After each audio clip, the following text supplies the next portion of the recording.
نحمده ونصلي على رسوله الكريم اما بعد۔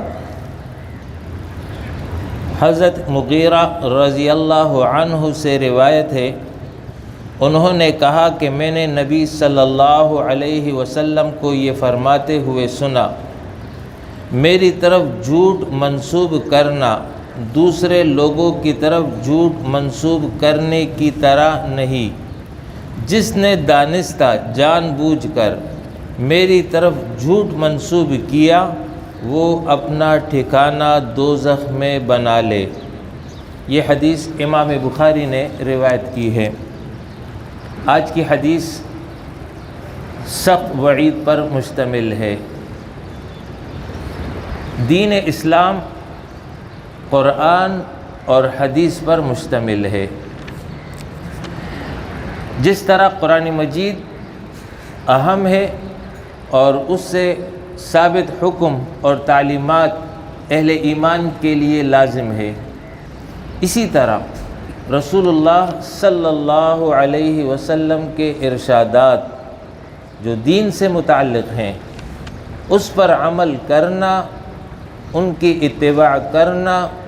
اہل ایمان پر لازم ہے۔ اطیعوا اللہ و اطیعوا الرسول، اللہ کی اطاعت بھی ضروری ہے اور اللہ کے رسول کی اطاعت بھی ضروری ہے۔ قرآن مجید تو ایک نسخہ ہے، ایک مصحف جس میں پورا کا پورا موجود ہے، الف لام سے لے کر الناس تک، جبکہ احادیث مبارکہ اس کا اہتمام شروع سے اس طرح نہیں کیا گیا کہ آپ صلی اللہ علیہ وسلم کے تمام ارشادات، افعال، اقوال، اعمال کو ضبط تحریر میں لایا جائے، اور عملاً یہ ممکن بھی نہ تھا۔ اس لیے یہ تمام صحابہ کی ذمہ داری تھی، جو آپ صلی اللہ علیہ وسلم کی مجلس میں موجود ہوتا اور وہاں سے جو حکم اور تعلیم حاصل کر لیتا تو وہ اس کی ذمہ داری تھی کہ اس کو آگے پہنچائے، بلغوا عنی ولو آیا۔ اور پھر اس عمل کے حوالے سے آپ صلی اللہ علیہ وسلم نے فرمایا کہ اللہ رب العالمین اس شخص کے چہرے کو تر و تازہ رکھے جو میری بات کو سنے، اس کو یاد رکھے، جس طرح سنی ہے اسی طرح یاد رکھے، اور پھر اس کو آگے پہنچائے جس طرح اس تک پہنچی ہے، مطلب اس میں کمی بیشی نہ کرے۔ تو یہ بڑی سعادت اور نیک بختی کی بات ہے کہ آپ صلی اللہ علیہ وسلم کے اقوال اور ارشادات کو آگے نقل کیا جائے۔ چونکہ آپ کے یہ ارشادات دین کا حصہ ہیں، لہٰذا اس کے ساتھ ساتھ نبی صلی اللہ علیہ وسلم نے یہ سخت وعید سنائی ہے کہ خبردار میری طرف کوئی ایسی بات منسوب نہ کرنا جو میں نے بیان نہ کی ہو، اس لیے کہ میری حیثیت، شخصیت عام انسانوں کی طرح نہیں ہے، میری شخصیت رسول کی ہے۔ جب رسول کی ہے تو میں جو حکم دوں گا وہ دین کا حصہ ہوگا، لہٰذا میری طرف کوئی ایسی بات منسوب کرنا جو میں نے بیان نہیں کی ہے تو گویا اس کو دین کا حصہ بنا لیا گیا ہے۔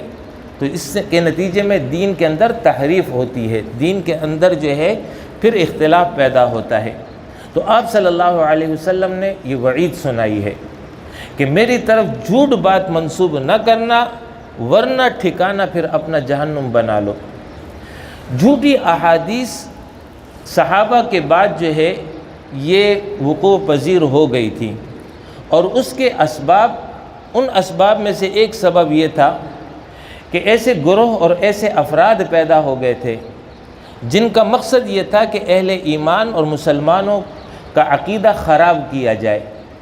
تو وہ جو ہے آپ صلی اللہ علیہ وسلم کی طرف ایک بات منسوب کر کے اس کو دین کا حصہ اور عقیدے کا حصہ بنا کر کے بیان کرتے تھے۔ دوسرا مقصد یہ تھا کہ جو احکامات ہیں دین کے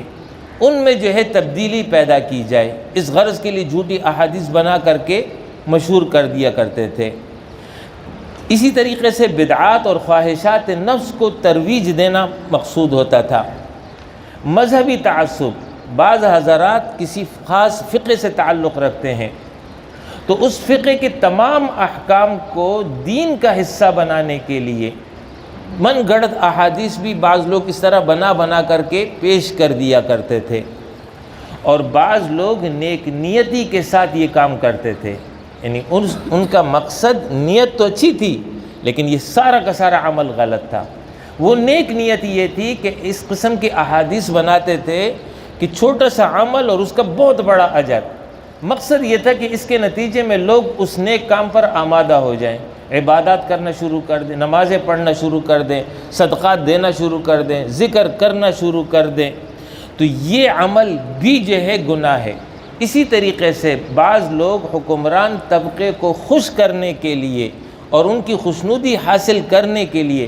ان کے ناجائز کام کو جواز فراہم کرنے کے لیے جھوٹی حدیث بنا کر پیش کر دیا کرتے تھے کہ آپ کا یہ عمل آپ صلی اللہ علیہ وسلم کی اس تعلیم کے مطابق ہے۔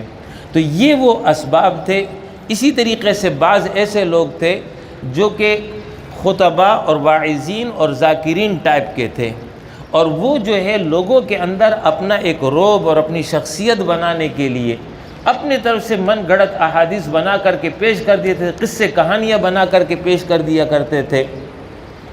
اسی طریقے سے بعض لوگ شہرت حاصل کرنے کے لیے، لوگ کہیں کہ بہت بڑا اچھا مقرر ہے، کیا کہنے اس کے، اس غرض کے لیے جھوٹی احادیث بنا کر کے پیش کر دیا کرتے تھے۔ محدثین کو اللہ رب العالمین اجر عظیم سے نوازے، انہوں نے چاند پٹک کر کے ان تمام احادیث کی درجہ بندی کر دی، حیثیت متعین کر دیا کہ کون سی حدیث صحیح ہے، کون سی جو ہے ضعیف ہے، کون سی موضوع ہے۔ لہٰذا اب یہ مسئلہ سمجھ لیجئے، اب جب کہ سوشل میڈیا کا دور ہے اور فیس بک اور واٹس ایپ عام ہو چکا ہے، جہاں اس کے بہت سارے فوائد ہیں وہاں اس کے بہت سارے نقصانات بھی ہیں۔ آج بھی اس قسم کے لوگ موجود ہیں، ایسے جماعتیں اور افراد موجود ہیں جو اپنے باطل عقائد، نظریات، افکار کو ترویج دینے کے لیے من گڑت احادیث بنا کر کے اس کی پوسٹیں بنا کر کے پیش کرتے ہیں، اور بعض ایسے لوگ ہیں جو لوگوں کو دین سے دور کرنے کے لیے خود ساختہ عقائد، خود ساختہ عبادات بنا کر کے اس کی پوسٹیں کر رہے ہوتے ہیں، اور اس پر ظلم اور یہ ہے کہ نیچے حوالہ لکھ دیتے ہیں مسلم، یعنی یہ حدیث امام مسلم نے روایت کی ہے، یہ حدیث امام بخاری نے روایت کی ہے، اور بعض تو یہ بھی کر دیتے ہیں کہ حدیث نمبر بخاری کی یہ ہے، حدیث نمبر مسلم کی یہ ہے، حالانکہ نہ امام مسلم نے وہ روایت کی ہے نہ امام بخاری نے وہ روایت کی ہے۔ اب ایک عام آدمی یہ سمجھتا ہے کہ مسلم کا حوالہ موجود ہے، بخاری کا حوالہ موجود ہے، لہٰذا یہ حدیث صحیح ہوگی، وہ اس کو آگے شیئر کر دیتا ہے۔ تو یہ بات سمجھ لیجئے کہ کوئی بھی حدیث اگر آپ آگے نقل کرتے ہیں تو جب تک آپ کو معلوم نہ ہو تو اس وقت تک جو ہے اس کو آگے نقل نہیں کریں گے، پہلے اس کی تحقیق کریں گے، تحقیق ہونے کے بعد یہ ثابت ہوگی کہ ہاں یہ حدیث کتاب میں موجود ہے، پھر اس کے بعد اس کو نقل کریں گے۔ تحقیق کی ایک صورت تو یہ کہ کتاب کو آپ خود دیکھ لیں، دوسری صورت یہ کہ مستند عالم، ایسا عالم جس کے بارے میں اعتماد ہو کہ وہ جو ہے من گڑت روایات نہیں نقل کرتا ہے، وہ اس معاملے میں محتاط ہے، لہٰذا جب اس کی طرف سے بات آئی تو پھر اس کو تو آگے نقل کر سکتے ہیں۔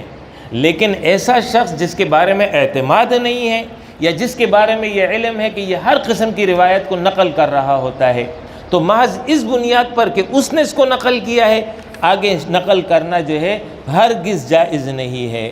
اب یہ مسئلہ سمجھ لیجئے کہ اگر کسی نے لا علمی میں ایسی بات نقل کر دی تو اب کیا ہوگا؟ تو اس کا یہ ہے کہ جن کو اس نے بتایا ہے اس تک دوبارہ یہ خبر پہنچائے کہ میں نے یہ بات آپ تک پہنچائی تھی، یہ بات حدیث میں نہیں تھی، مجھ سے غلطی ہوگی، اصلاح کر لو۔ اگر معلوم نہیں ہے کہ کس کس کو یہ بات پہنچی، جیسے فیس بک پہ نشر ہو جاتی ہے، واٹس ایپ پہ نشر ہو جاتی ہے، تو لہٰذا حتی الامکان وہ اس بات کی تشہیر کرتا رہے گا کہ اس سے قبل فلاں تاریخ کو جو میں نے پوسٹ اس نام سے کی تھی وہ درست نہیں ہے، لہٰذا اس پر عمل نہ کیا جائے، اور اس کے ساتھ ساتھ استغفار کیا جائے، اللہ رب العالمین سے مغفرت طلب کی جائے۔ تو یہ جو ہے میں آج آپ حضرات سے یہ گزارش کروں گا کہ واٹس ایپ کے ذریعے کوئی پوسٹ آتی ہے یا فیس بک کے ذریعے کوئی پوسٹ آتی ہے، اس پہ اگرچہ امام بخاری کا حوالہ ہو یا امام مسلم کا حوالہ ہو، ہرگز آگے شیئر نہ کریں جب تک قابل اعتماد ذرائع سے معلوم نہ ہو جائے کہ یہ حدیث صحیح ہے،